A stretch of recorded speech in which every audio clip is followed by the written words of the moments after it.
relato da Torre de Babel mostra a grande ambição das pessoas envolvidas na história. Elas queriam fazer uma estrutura impressionante, que não existia em nenhum outro lugar no mundo. Vinde, edifiquemos para nós uma cidade, uma torre cujo topo chegue até os céus e tornemos célebres o nosso nome. Gênesis 1:4. Quantas vezes as pessoas tentam fazer o mesmo hoje em dia?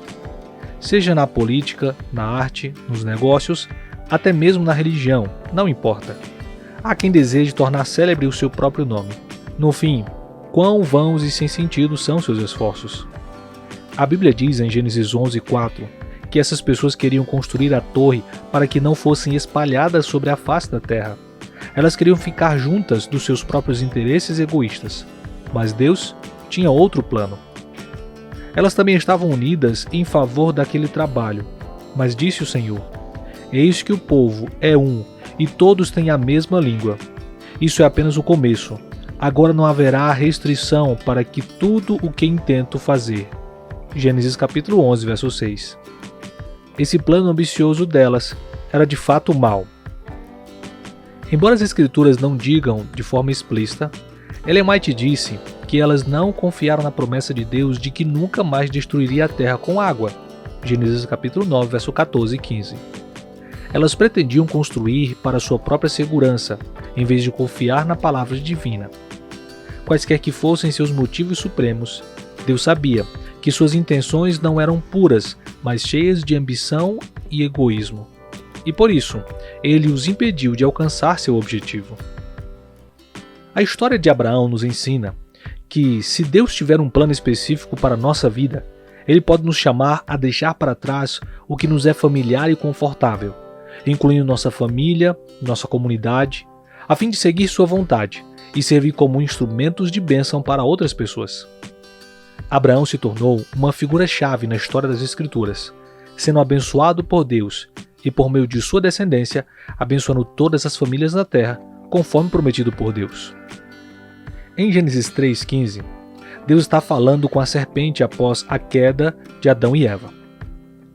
Ele diz que colocará inimizade entre a descendência da serpente, representando Satanás, e o descendente da mulher, representando o próprio Cristo. A promessa é que a descendência da mulher esmagaria a cabeça da serpente, embora a serpente ferisse o calcanhar desse descendente.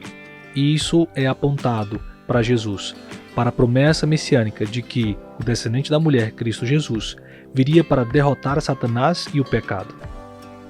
Em Gênesis 17:19, nessa passagem, Deus está falando com Abraão sobre a aliança que ele estabelecerá com Abraão e sua descendência. Deus promete a Abraão que Sara, sua esposa, dará à luz um filho e esse filho será chamado de Isaque. Essa promessa é parte do cumprimento da aliança de Deus com Abraão, que envolvia abençoar todas as nações por meio da descendência de Abraão. Em Números 24:17, aqui o profeta Balaão está profetizando sobre o futuro de Israel. Ele diz que verá uma estrela saindo de Jacó e um cetro se levantará de Israel. Isso é interpretado como uma profecia messiânica que se refere a Jesus Cristo como a estrela da manhã e o rei de Israel. Em Isaías 9:6, esse versículo uma profecia messiânica que descreve o nascimento de um filho que será chamado Maravilhoso, Conselheiro, Deus Forte, Pai da Eternidade e Príncipe da Paz. Essa profecia aponta para Jesus Cristo como o Messias prometido, que trará paz e salvação. Daniel capítulo 9, do verso 24 a 27.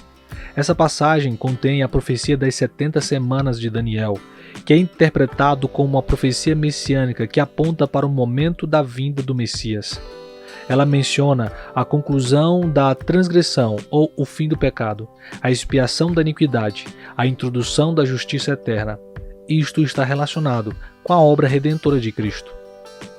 Mateus capítulo 1, verso 21. Nessa passagem, um anjo aparece a José e em seu sonho diz que Maria dará à luz um filho, e ele será chamado de Jesus, porque ele salvará o seu povo dos seus pecados. Esta é uma clara declaração de que Jesus é o Salvador prometido, aquele que cumprirá a promessa de Deus de trazer salvação à humanidade. Note, cada uma dessas passagens está relacionada à promessa da aliança de Deus com a humanidade, com o foco na vinda do Messias e na obra redentora que ele realizaria. Elas são peças importantes na compreensão da história da redenção e da missão de Deus na Terra. Não temos um conhecimento exato do quanto Abraão compreendia sobre a promessa da semente se cumprindo através dele. De qualquer maneira, ele agiu com fé notável, como está escrito em Hebreus capítulo 11, verso 8. Pela fé, Abraão, quando chamado, obedeceu e partiu para um lugar que deveria receber como herança, mesmo sem saber para onde ia. Isso serve como um exemplo inspirador para nós. Abraão seguiu a ordem de Deus e entrou na terra designada, mas deparou-se com desafios imediatos. Ao chegar à terra prometida, encontrou os cananeus, conhecidos por serem pagãos cruéis. Deus, ciente dessas dificuldades, apareceu a Abraão e renovou a promessa de que a terra seria herança de sua descendência. Este encontro com Deus serviu como um importante estímulo para Abraão, já que ele enfrentava um ambiente desafiador e hostil. Deve ter sido desanimador para Abraão deixar para trás o conforto e a prosperidade de sua terra natal e embarcar em uma jornada sem saber para onde ia, como mencionado em Hebreus capítulo 11, verso 8. No entanto, logo após a sua chegada à terra prometida, ele enfrentou um desafio imediato, a fome. Isso o obrigou a deixar o local onde Deus lhe dissera para se estabelecer e buscar refúgio em outro lugar. E as dificuldades não pararam por aí. Durante sua estadia no Egito, Abraão demonstrou que não estava isento de fraqueza e imperfeições humanas. Ele ocultou o fato de que Sara era sua esposa, revelando sua desconfiança no cuidado divino e falta de fé e coragem que eram comumente encontradas em sua vida. Essa omissão da verdade sobre o relacionamento dele resultou em engano e colocou Sara em grande perigo. O rei do Egito, ao saber da beleza de Sara, a levou para seu palácio com a intenção de fazê-la sua esposa. No entanto, o Senhor, em sua grande misericórdia, protegeu Sara e enviou juízos sobre a casa real do Egito. Esse episódio ilustra que o trabalho missionário pode ser desafiador, e Abraão, ao mentir, complicou ainda mais as coisas. No entanto, é um conforto saber que Deus é paciente e não rejeitou o seu servo por seus erros. Abraão não foi perfeito e cometeu erros ao longo de sua jornada de fé. No entanto, sua fé e submissão a Deus permitiram que seus pecados e falhas fossem perdoados, e ele continuou sendo usado por Deus em sua missão. Isso nos ensina que, apesar de nossas imperfeições, se permanecermos fiéis e submissos ao Senhor, Ele pode usar até mesmo os nossos erros para cumprir a sua missão. Atos capítulo 8, a partir do verso 1, declara: E também Saulo consentiu na morte dele, e fez-se naquele dia uma grande perseguição contra a igreja que estava em Jerusalém, e todos foram dispersos pelas terras da Judéia e da Samaria, exceto os apóstolos. E uns homens piedosos foram enterrar Estevão, e fizeram sobre ele grande pranto. E Saulo assolava a igreja, entrando pelas casas, e arrastando homens e mulheres, os encerrando na prisão. Mas os que estavam dispersos iam por toda a parte e anunciavam a palavra. Até esse ponto, a igreja primitiva estava concentrada principalmente em Jerusalém e nas áreas circundantes, limitando-se em grande parte à população judaica. No entanto, quando a perseguição começou, liderada por Paulo, um fariseu devoto, os crentes foram dispersos, cumprindo assim a profecia de Jesus registrada em Atos capítulo 1, verso 8, no qual ele diz que eles seriam suas testemunhas em Jerusalém, toda a Judéia e Samaria. Mesmo com a dispersão da igreja, os crentes continuaram a pregar principalmente para os judeus ou em áreas que viviam judeus.